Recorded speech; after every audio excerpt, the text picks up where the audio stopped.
Bem-vindos ao nosso canal.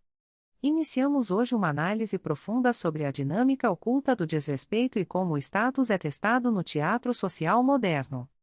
A maioria das pessoas acredita que o desrespeito é um evento aleatório, um subproduto de alguém estar em um mau dia ou de uma simples falta de educação.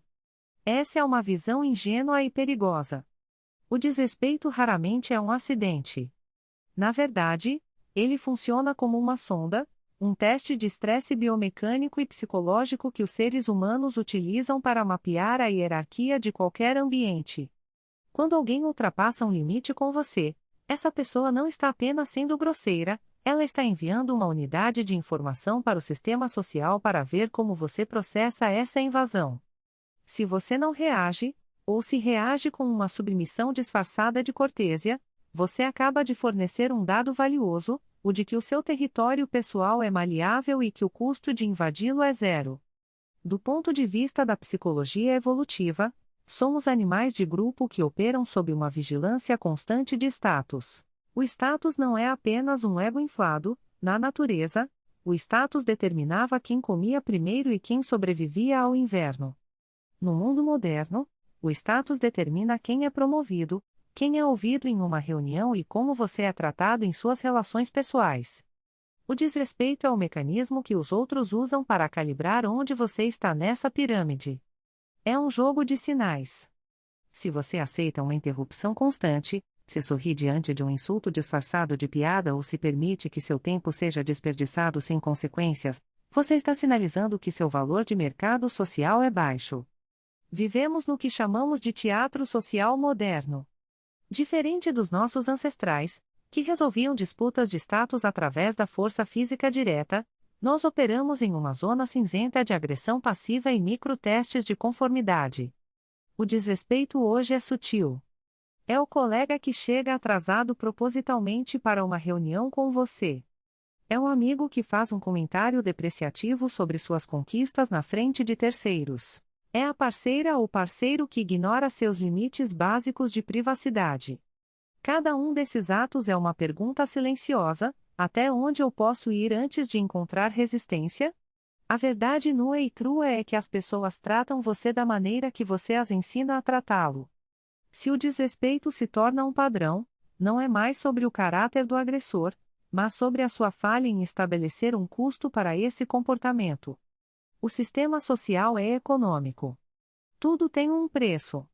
Se desrespeitar você é de graça, a inflação do desrespeito será inevitável.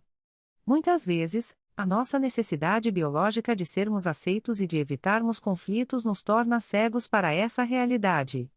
Tentamos racionalizar o comportamento do outro, buscamos desculpas, enquanto a nossa autoridade e o nosso valor percebido são corroídos silenciosamente.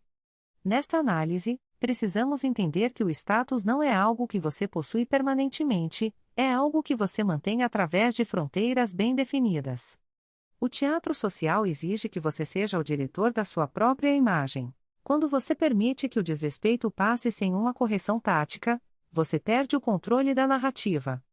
Você deixa de ser um jogador ativo e passa a ser um figurante no roteiro de outra pessoa.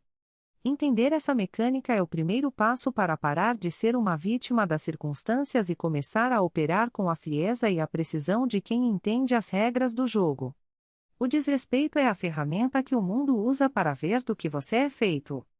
E o mundo não tem piedade daqueles que não oferecem resistência. No próximo segmento, exploraremos como identificar esses testes antes que eles se tornem um padrão destrutivo. A humilhação pública não é um acidente social ou um mero infortúnio, ela é, em sua essência mais primitiva, um mecanismo de seleção. No ambiente ancestral, o ostracismo e o julgamento do grupo não eram apenas desconfortáveis, eles eram sentenças de morte. Se você não fosse aceito pela tribo, você não sobrevivia. Por isso, a dor da humilhação é processada pelo cérebro nas mesmas áreas que a dor física aguda. É um sinal de alerta biológico indicando que sua posição na hierarquia está sob ataque. No entanto, o que a maioria das pessoas não percebe é que esse momento de vulnerabilidade extrema funciona como o teste de dominância definitivo. O teste de dominância evolutiva ocorre no exato segundo após um erro, um fracasso público ou um insulto direcionado. Nesse instante, todos os olhos se voltam para você para observar uma única coisa: a sua reatividade. A biologia busca o líder, o indivíduo capaz de manter a homeostase emocional enquanto o ambiente ao seu redor desmorona. Quando você é humilhado e reage com raiva descontrolada, desculpas compulsivas ou um colapso emocional, você está comunicando ao grupo que o julgamento externo tem mais poder sobre você do que sua própria vontade interna. Você está sinalizando que há um seguidor, alguém cuja estabilidade depende da aprovação alheia. Por outro lado, o homem que permanece inabalável diante do escárnio executa uma demonstração de força que nenhum músculo ou conta bancária pode replicar. Ao manter o que chamamos de frame ou estrutura mental, você subverte a lógica do ataque. O agressor tenta projetar uma realidade onde você é inferior, mas, ao não aceitar essa projeção, você invalida a autoridade dele. Do ponto de vista da psicologia evolutiva, a resiliência sob pressão é o indicador mais confiável de valor genético e capacidade de liderança. É a prova de que seu sistema nervoso é robusto o suficiente para processar o caos sem se fragmentar. Este filtro biológico serve para medir a distância entre quem você finge ser e quem você realmente é sob fogo cruzado. A maioria das pessoas vive em um estado de fragilidade social, onde sua autoestima é um castelo de cartas mantido pelo feedback positivo constante. A humilhação pública é o vento que derruba essa construção falsa. Somente o que sobra após o impacto é real. Se você consegue olhar para o abismo do julgamento público, reconhecer a intenção de diminuí-lo e, ainda assim, manter sua postura e clareza de pensamento, você ascendeu a um nível de dominância que a maioria jamais conhecerá. A verdadeira força emocional não é a ausência de medo ou vergonha, mas a capacidade de torná-los irrelevantes para as suas ações. Quando o mundo tenta te diminuir e você se recusa a se encolher, ocorre uma inversão de poder. O grupo, que antes observava para ver sua queda, passa a observar com um respeito instintivo, quase místico. Eles percebem que você possui uma fonte de validação que eles não podem tocar. Isso é o estoicismo aplicado na prática brutal da realidade, a compreensão de que a opinião dos outros é um ruído externo que não tem o poder de alterar sua essência, a menos que você conceda esse poder a eles. Portanto, entenda a humilhação como um rito de passagem. É o fogo do ferreiro. Se você for feito de vidro, você se quebrará em 1000 pedaços e será varrido para o esquecimento. Mas, se você for feito de aço, o calor da vergonha pública servirá apenas para temperar sua alma, tornando-o mais duro, mais resiliente e infinitamente mais perigoso para aqueles que ousam testar sua estrutura. A humilhação não acaba com o homem forte, ela apenas remove as camadas de ego que o impediam de ver sua verdadeira potência. No final, quem sobrevive ao filtro biológico da pressão social não apenas recupera seu lugar na hierarquia, mas o redefine a partir de uma base de inabalabilidade que ninguém pode tirar. O desrespeito em público raramente é um evento isolado entre dois indivíduos. Na verdade, ele é uma performance orquestrada para uma plateia invisível ou presente. Para entender por que as pessoas escolhem o palco público para exercer a agressividade, precisamos olhar para a mecânica da validação coletiva e para a sinalização de status dentro de uma hierarquia social. Quando alguém escolhe desrespeitar você na frente de outros, essa pessoa não está apenas tentando ferir seus sentimentos, ela está executando uma auditoria de poder. Ela está testando, em tempo real, quanto valor social você possui e quanto ela pode extrair de você para inflar a própria posição. Do ponto de vista da psicologia evolutiva, a sobrevivência do indivíduo dependia inteiramente da sua aceitação pelo bando. Ser ridicularizado ou diminuído em público era um sinal de que seu valor para a tribo estava caindo, o que poderia significar o ostracismo ou a perda de acesso a recursos. Hoje, as savanas foram substituídas por escritórios, redes sociais e círculos de amigos, mas o cérebro processa a humilhação pública com a mesma intensidade de uma ameaça à vida. O agressor sabe disso, mesmo que de forma subconsciente. Ao desrespeitar você publicamente, ele busca o que chamamos de prova social de dominância. Se ninguém intervém e se você não reage de forma estratégica, o grupo valida, Pelo silêncio, a nova hierarquia que o agressor acabou de propor, ele no topo, você abaixo. Este fenômeno funciona como um jogo de soma zero. Na mente do agressor medíocre, o status é um recurso finito. Para que ele suba, alguém precisa descer. O desrespeito público serve como uma ferramenta de marcação de território. Ao atacar você em um ambiente coletivo, o agressor está sinalizando para os observadores que ele possui a audácia, o poder ou a proteção necessária para quebrar as normas de convivência sem sofrer consequências. Ele usa a sua reação como um combustível. Se você explode e perde o controle, ele vence ao rotular você como instável ou desequilibrado perante o grupo. Se você se cala e aceita de forma submissa, ele vence ao demonstrar que pode pisar no seu terreno sem encontrar resistência. O grupo, por sua vez, desempenha um papel cruel.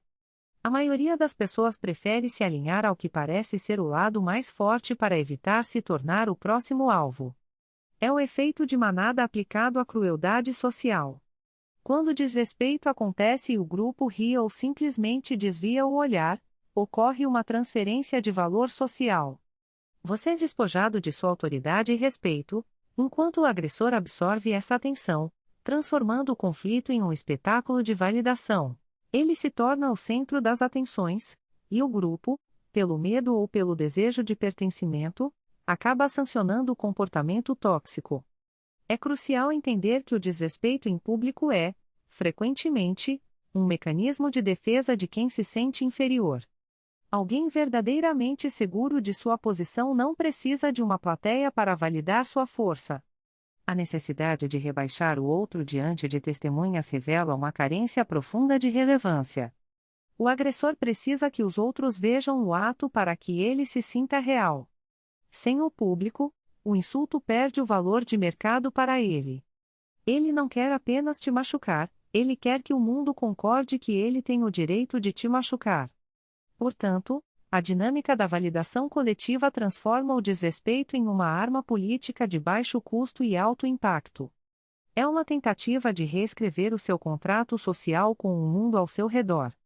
Ao reconhecer que o ataque não é sobre suas falhas, mas sobre a necessidade desesperada do outro de sinalizar status, você começa a enxergar a fragilidade por trás da máscara da agressão. O palco é montado para que você desempenhe o papel de vítima, mas o entendimento dessa mecânica é o que permite que você se recuse a seguir o roteiro imposto pelo agressor. A erosão do freio masculino não ocorre através de uma grande catástrofe ou de um evento traumático súbito. Ela é um processo silencioso, quase imperceptível, que se manifesta em micromomentos de hesitação. É o que chamamos de morte por mil cortês. O respeito não é algo que você perde de uma vez só, é um capital social e psicológico que você gasta toda vez que permite que uma pequena transgressão passe sem a devida correção de autoridade. Nas dinâmicas sociais e nos relacionamentos, existe um mecanismo constante chamado teste de conformidade. O tempo todo, o ambiente ao seu redor, seus colegas e sua parceira estão testando a solidez das suas fronteiras. Quando alguém lança uma pequena ofensa disfarçada de piada, ou quando ocorre uma desconsideração leve com o seu tempo ou com a sua palavra, essa pessoa está enviando uma sonda. Se essa sonda não encontra resistência, o sinal é claro, o seu território psicológico está desprotegido. O erro fatal da maioria dos homens modernos é acreditar que a tolerância é uma virtude em todas as circunstâncias. Eles pensam que, ao ignorar uma pequena falta de respeito, estão demonstrando ser superiores ou maiores que a situação. Mas há uma distinção biológica e psicológica profunda entre ser indiferente e ser submisso. A indiferença real só acontece quando a ofensa não tem o poder de tocar você. No entanto, se você sente o incômodo, mas escolhe o silêncio para evitar o conflito, você não está sendo maduro, você está sendo adestrado. A partir do momento em que você aceita uma pequena desfeita, você estabelece um novo padrão de comportamento. Você comunica ao outro que o custo de desrespeitar você é zero. E o ser humano, por instinto evolutivo, sempre busca expandir sua influência sobre áreas de baixo custo. Se não há resistência, a próxima ofensa será ligeiramente maior, e a próxima, ainda mais audaciosa. É aqui que o seu frame começa a rachar. Uma resposta de alta autoridade não significa necessariamente agressividade ou gritos. Pelo contrário, a verdadeira autoridade é calma, fria e cirúrgica. Responder com alta autoridade é interromper o fluxo da desrespeito no exato momento em que ele ocorre, com uma economia de palavras que demonstra que você não está apenas irritado, mas que você está no controle absoluto da realidade. É olhar nos olhos e deixar claro, sem margem para dúvidas, que aquele comportamento cruzou uma linha que não será reaberta. Quando você falha em aplicar essa correção, algo sombrio acontece no subconsciente de quem te observa, o desejo de te seguir ou de estar ao seu lado começa a secar. A biologia humana não respeita a passividade. No contexto de um relacionamento, a perda do frame é o prelúdio da perda da atração. Uma mulher não consegue admirar um homem que ela consegue dobrar. Na hierarquia social, seus pares não confiam em alguém que não consegue defender o próprio perímetro. Você precisa entender que o respeito é mantido pela percepção de que você possui uma linha vermelha inegociável. Se essa linha é móvel, ela não existe. Se você permite que a pequena ofensa escale, você está treinando as pessoas a te tratarem mal. A erosão termina quando você se olha no espelho e não reconhece mais o homem que tinha convicções. O frame não é uma máscara que você coloca, é a espinha dorsal da sua presença no mundo. Se você permite que o mundo curve sua espinha uma pequena polegada por dia, em pouco tempo você estará rastejando, perguntando-se em que momento exato você deixou de ser o protagonista da sua própria vida. A resposta é simples: foi no momento em que você sorriu para o insulto que deveria ter sido o fim da conversa. A hipergamia não é apenas um fenômeno financeiro ou uma busca por status socioeconômico, ela é, em sua essência, um mecanismo biológico de filtragem de valor. Para entender por que você é tratado de determinada maneira, você precisa compreender que o mundo não lê suas intenções, ele lê seus sinais. A percepção de valor é construída através de uma análise subconsciente e constante que os outros fazem sobre a sua postura, sua reatividade e, principalmente, sua capacidade de impor limites. Quando falamos de hipergamia, estamos falando de uma força que busca o topo da hierarquia, e essa busca é implacável. Se você projeta fraqueza, submissão ou uma necessidade desesperada de validação, você está, na prática, emitindo um sinal de baixo valor que desliga qualquer gatilho de respeito ou atração. A relação entre como você é tratado e o que você projeta é direta e proporcional. Existe um erro comum em acreditar que a gentileza extrema e a disponibilidade total serão recompensadas com gratidão. Na realidade do mercado de valores humanos, a disponibilidade excessiva é interpretada como falta de opções. Se você está sempre lá, se você sempre cede, se você coloca os desejos do outro acima dos seus princípios para evitar conflito, você está enviando uma mensagem clara: o meu tempo e a minha dignidade valem menos do que a sua aprovação. No momento em que essa mensagem é recebida, o valor percebido sobre você desaba. A hipergamia feminina, especificamente, atua como um radar de competência e dominância. Se o radar detecta a submissão, a resposta biológica não é a compaixão, é o desdém. Muitos homens projetam sinais de submissão de forma totalmente inconsciente. Isso se manifesta na linguagem corporal retraída, no tom de voz hesitante, na mania de pedir desculpas por existir ou na busca constante por um olhar de aprovação após dizer algo. Esses comportamentos são vazamentos de uma mentalidade de escassez. Quando você se coloca em uma posição de inferioridade na esperança de ser aceito, você está fornecendo ao outro um manual de como ele deve te desvalorizar. A dinâmica social é cruel, as pessoas raramente elevam quem se coloca no chão. Elas pisam. A percepção de valor está ligada à ideia de prêmio. Para ser tratado como um ativo de alto valor, você precisa se comportar como alguém que tem algo a perder, alguém que possui padrões e que não tem medo de caminhar na direção oposta se esses padrões não forem atendidos. A submissão, por outro lado, sinaliza que você é um seguidor, não um líder, um recurso garantido, não uma conquista. E nada que é garantido ou fácil é valorizado pela hipergamia. O valor é gerado pelo desafio, pela competência demonstrada e pela integridade inabalável. Entenda que o respeito não é algo que você pede, é algo que você comanda através da sua presença. Se você permite que desrespeitos passem sem consequências, você está treinando as pessoas a te desrespeitarem. Se você projeta que sua felicidade depende da atenção de outra pessoa, você se torna um refém emocional. A força da hipergamia exige que você seja o ponto focal da sua própria vida. Quando você projeta que seu valor é intrínseco e que você não negociará sua dignidade por companhia, a percepção externa sobre você muda drasticamente. O mundo para de te ver como uma ferramenta de utilidade e passa a te enxergar como uma autoridade. Pare de emitir sinais de submissão e comece a projetar a força silenciosa de quem conhece o próprio peso. Somente quando você se torna inegociável para si mesmo, você se torna valioso para os outros. O silêncio é a arma mais subestimada no arsenal do comportamento humano. Vivemos em uma era de ruído constante, onde a prontidão para responder, se defender ou atacar é vista erroneamente como sinal de força. No entanto, a verdadeira maestria reside na não reatividade. Quando alguém tenta humilhar você, essa pessoa está operando sob uma lógica de causa e efeito muito específica. Ela lança um insulto ou uma provocação esperando uma descarga emocional de sua parte. O agressor precisa da sua raiva, do seu constrangimento ou da sua postura defensiva para validar o próprio poder. No momento em que você nega essa reação, você quebra o ciclo de retroalimentação que sustenta a agressão. A filosofia estoica nos ensina que não são os eventos externos que nos perturbam, mas sim o julgamento que fazemos sobre eles.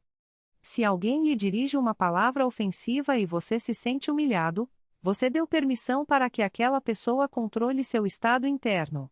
Ao adotar o domínio estoico, você compreende que a tentativa de humilhação do outro é um reflexo da desordem mental dele, não da sua realidade. Ao permanecer em silêncio, você atua como um espelho. Sem a sua reação para consumir, o agressor é forçado a encarar o próprio comportamento ridículo.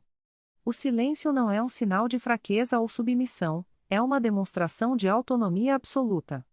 Você está comunicando, sem dizer uma única palavra, que as opiniões daquela pessoa são irrelevantes demais para alterar a sua pulsação. A psicologia por trás da não reatividade é devastadora para quem busca o conflito. O agressor está em um estado de alta excitação nervosa, esperando que você entre na mesma frequência. Quando você mantém a calma e observa a tentativa de humilhação com uma curiosidade quase clínica, o vácuo de resposta desorienta o atacante. É como desferir um soco com toda a força e atingir o vazio, o agressor perde o equilíbrio. Em ambientes sociais, essa dinâmica é ainda mais potente. Quem observa a cena percebe imediatamente quem detém o controle emocional. O agressor parece desesperado e instável, enquanto você, envolto em silêncio, projeta uma autoridade inabalável. Dominar a arte de não reagir exige uma reconfiguração biológica. Seu instinto de luta ou fuga tentará assumir o controle, disparando cortisol e adrenalina. O domínio estoico consiste em criar um espaço entre o estímulo e a resposta. Nesse espaço, você decide que a humilhação só existe se você a aceitar. Se você não a aceita, ela permanece com quem a enviou. O silêncio prolongado após um insulto cria um desconforto insuportável para quem falou. A pessoa começa a se questionar, a gaguejar ou a tentar preencher o vazio que ela mesma criou, expondo sua própria insegurança. Este é o poder da não-ação.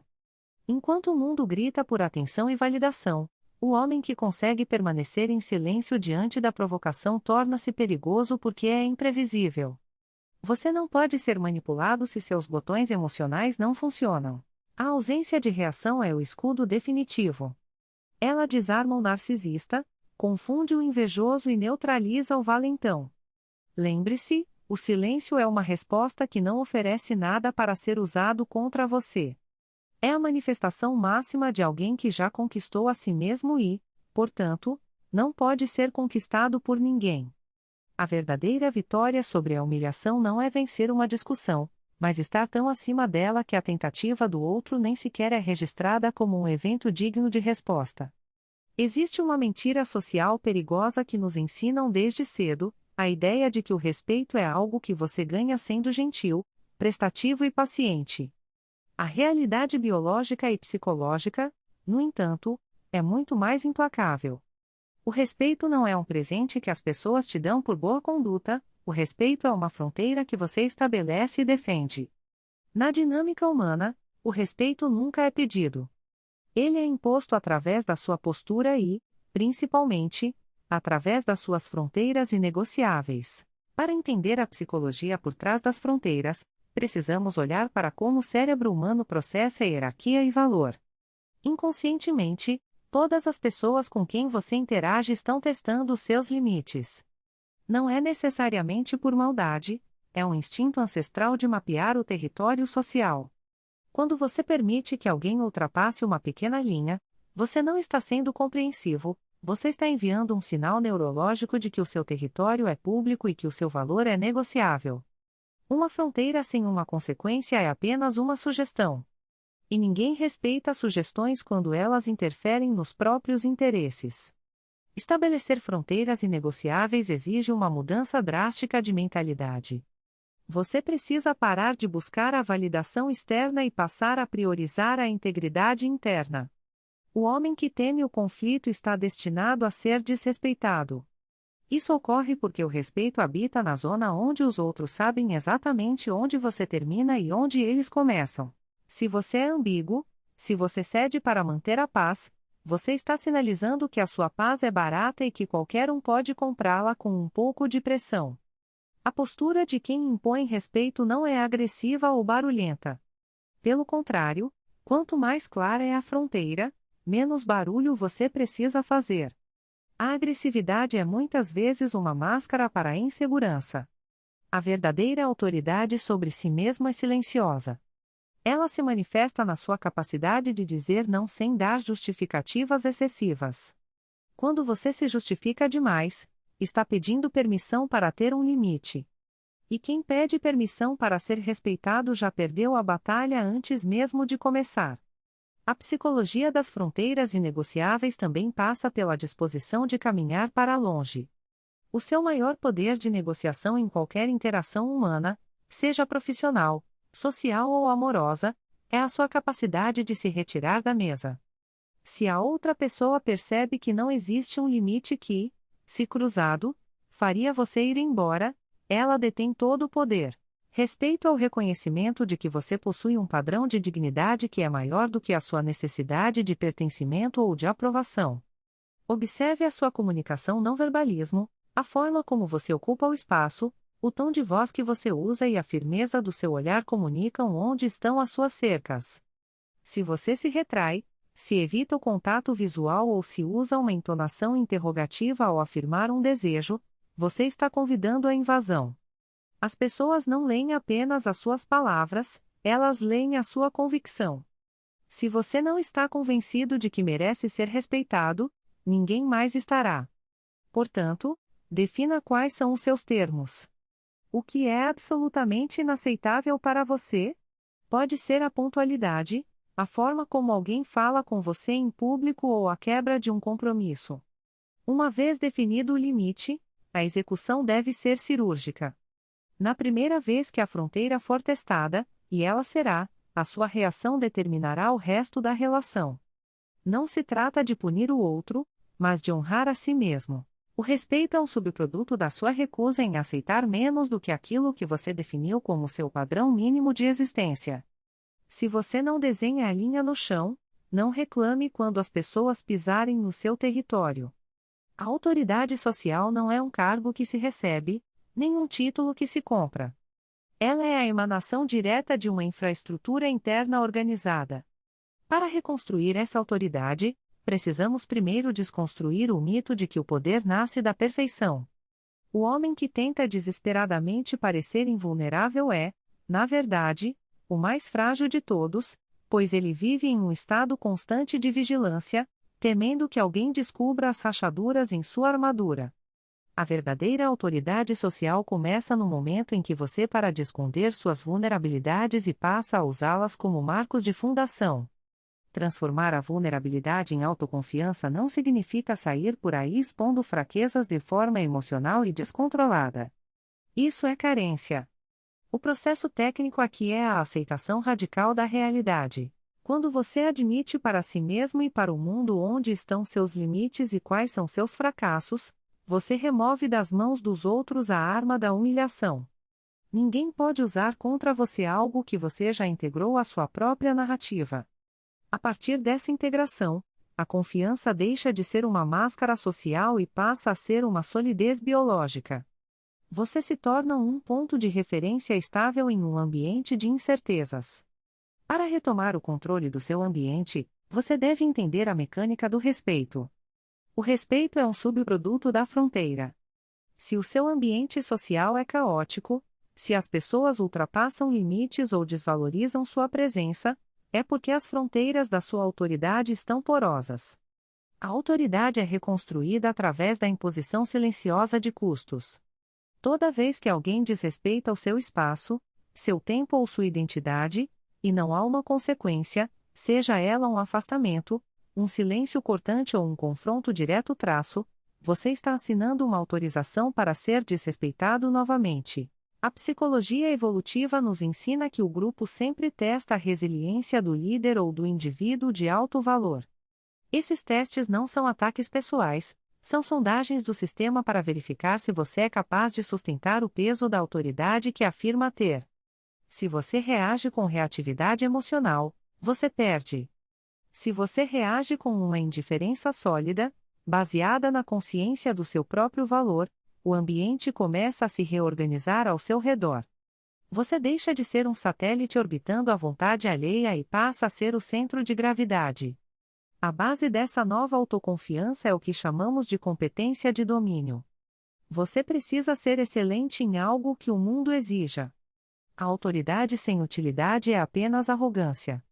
Quando você une a aceitação de suas sombras, a vulnerabilidade integrada, com a maestria técnica de uma habilidade real, você cria uma presença que não precisa gritar para ser ouvida. O ambiente se curva àqueles que sabem quem são e o que podem entregar. Retomar o controle exige que você pare de buscar validação externa. A necessidade de aprovação é o maior dreno de autoridade que existe. Toda vez que você busca o sim nos olhos do outro, você entrega a ele o controle do seu estado emocional. A reconstrução da autoridade social exige o divórcio da opinião pública. Somente o homem que está disposto a caminhar sozinho, se necessário, possui a força necessária para liderar e ser respeitado no coletivo. A confiança sólida nasce do entendimento de que o seu valor não está em negociação. Ele é um fato consumado, gerado pelo seu caráter, pela sua disciplina e pela sua recusa em aceitar menos do que o devido. O controle do ambiente é o reflexo natural do controle que você exerce sobre si mesmo. Quando você se torna inabalável internamente, o mundo externo não tem outra escolha a não ser se ajustar à sua nova estatura.